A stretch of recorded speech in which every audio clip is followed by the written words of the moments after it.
Hey everyone, it's me Hamzain. You are watching H T X. Welcome back to the channel. कैसे हैं आप सब? ठीक ठाक हैं? उम्मीद करता हूँ अच्छे होंगे, खैर खैरियत से होंगे। और आज हम बात करने वाले हैं एक ऐसी न्यूज़ पे जिस पे हम रो भी नहीं सकते, शिकायत भी नहीं कर सकते, और सिर्फ हंस ही सकते हैं। बल्कि हंस भी नहीं सकते।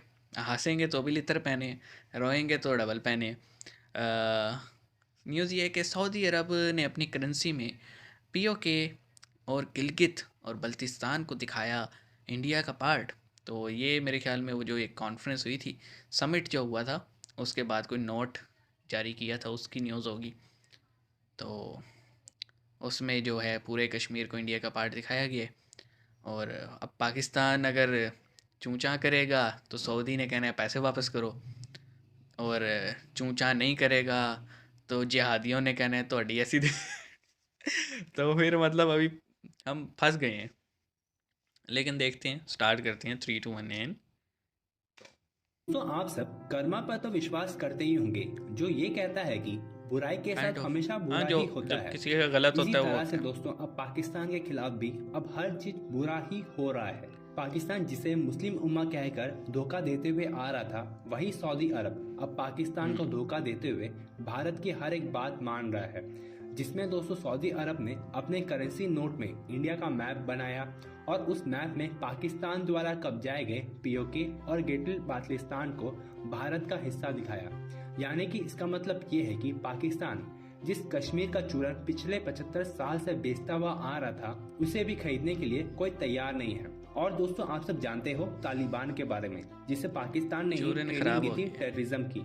और अब वही तालिबान पाकिस्तान के गली की हड्डी बन गई है। और अब तालिबान ने ऐलान किया है कि वे अब पाकिस्तान के कैपिटल और नेशनल असेंबली तक पहुंच गए हैं। तो चलिए दोस्तों इसी पर पाकिस्तानी मीडिया हम्म। का रिएक्शन देखते हैं। मुझे पाकिस्तान की मईशत के आगे चलते हुए दिन शब्बर नजर ज़ैदी। नहीं आ रहे। हमारे अकाउंट्स नहीं मुझे मिल सब रहे कुछ हैं। पता है। फिर वो कहता हूँ वो डिफ़ॉल्ट या नॉन डिफ़ॉल्ट की बात नहीं है। मुझे पाकिस्तान की मईशत को कोई भी रास्ता नज़र नहीं आ रहा जिसमें हम अपने मुल्क को इस तरीके से चला सकेंगे जिस तरीके से हम चला रहे हैं। अगर हमें सऊदी अरब से कोई टेम्परेरी रिलीफ मिल भी जाती है 1-2 बिलियन डॉलर की, तो ये टेम्परेरी होगी। पाकिस्तान आगे अपने करंट अकाउंट जब तक डेफिसिट सेल्फ पूरे सस्टेन नहीं नहीं कर करेंगे तो। सकता। और अगर जब तक पाकिस्तानियों को अपने रवैयों को और अपने रहने सहने को तब्दील नहीं करेंगे, तो कोई चांस पाकिस्तान का नहीं है। कोई चांस पाकिस्तान का नहीं है। देखें, हमारे यहाँ टैक्स नेक्ट जब तक नहीं बढ़ाया जाएगा हम कैसे करेंगे? मतलब जितने भी सरकारी मुलाजमीन हैं उनकी तो चलो तनख्वाह में से जो टैक्स है वो बाय डिफ़ॉल्ट कट ही जाते हैं। प्राइवेट एम्प्लॉयज़ हैं उनको कब आप टैक्स मिलेंगे, बिजनेसमैन्स हैं उनको कब टैक्स मिलेंगे। बहुत सारा काम अभी तक कच्ची रसीदों पे होता है, तो पता ही नहीं लगता, खाता ही नहीं बनता कि भाई तुम कितने की सेल कर रहे हो, क्या कर रहे हो। तो वो टैक्स के जो है ना नहीं आता। क्या करें, अब टैक्स ही हमारा सरदर्द बना हुआ है। हम अपने साथ ही सिंसेयर नहीं है। टैक्स टैक्स देंगे तो कुछ होगा ना यार। मतलब टैक्स देना नहीं, सहूलतें सारी चाहिए, ये नहीं होगा। और फिर टैक्स जो है इनडायरेक्ट लगते हैं, जैसे पेट्रोलियम की जितने भी प्रोडक्ट्स हम यूज़ करते हैं उन पे लगते हैं, बिजली पे लगते हैं, गैस पे लगते हैं, फिर वहाँ से देना पड़ता है। अगर सब लोग अपना अपना हिस्से का टैक्स जो है वो दे दें तो मामलात काफ़ी हद तक ठीक हो जाएंगे। लेकिन वो जो जो ईमानदारी से काम करे वो पाकिस्तानी। अच्छा, शब्बर ज़ैदी थे जी ये, शायद आप इनको जानते हो। पाकिस्तान में चेयरमैन एफबीआर रह चुके हैं। अपने टाइम पे बड़ी बड़ी बातें करते थे लेकिन कुछ नहीं कर पाए।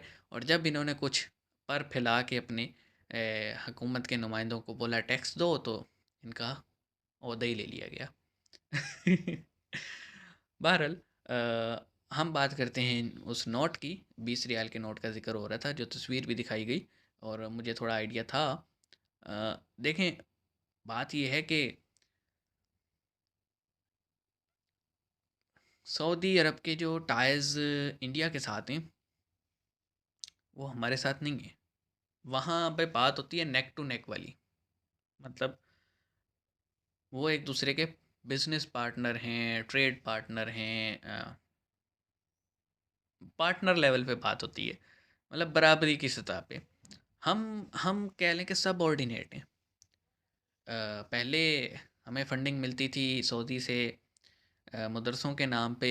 ये जो मतलब आपको पता ही है, ईरान के जो सेक्ट हैं उनके ख़िलाफ़, उनको काउंटर करने के लिए एक तरफ हिज़्बुल्लाह को फंडिंग आती थी ईरान से, और एक तरफ सिपाही साहबा और ये तबलीगी जमात, इनको फंडिंग आती थी सऊदीया से, एक दूसरे के चक्कर में। अब वो चक्कर है कोई नहीं। और दूसरा तालिबान का ज़िक्र है, तो तालिबान नो डाउट पाकिस्तान ने ट्रेन किया था, लेकिन पाकिस्तानी तालिबान जो हैं वो अफ़गान तालिबान के ही आप कह लें इंस्पायर्ड एक पार्ट हैं, जिन्होंने कहा कि नहीं, हम अपनी शरीयत नाफिज करेंगे, जैसे अफ़गानिस्तान में अफ़गान तालिबान कर रहे हैं वैसे हम पाकिस्तान में करेंगे।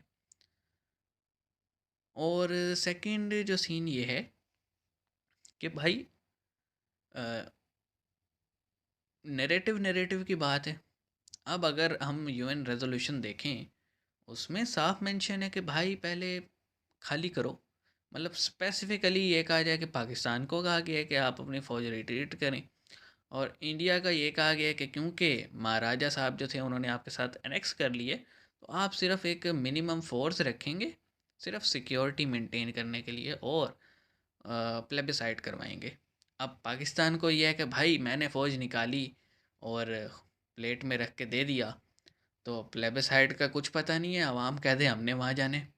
तो इसलिए ये सब एक कागज़ का टुकड़ा है, पाकिस्तान नहीं चाहता प्लेबिसाइड हो।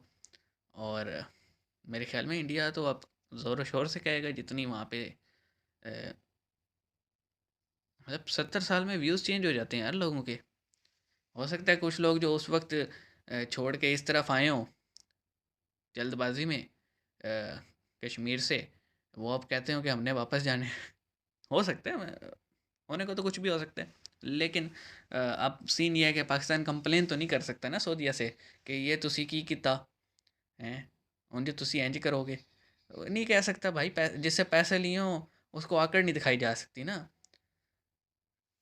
ये तो दुनिया का रूल है, जिससे पैसे लिए हों उसके उसको आप आंखें नहीं दिखा सकते। नहीं तो उसने कहना है पुत्र पहले पैसे वापस कर, फिर इज्जत की बात करेंगे। फैक्ट है। चलिए मिलते हैं नेक्स्ट वीडियो में। बातें तो बड़ी हो सकती हैं इस टॉपिक पे, लेकिन अपना खून जलाने वाली बात है। सी यू गाइस।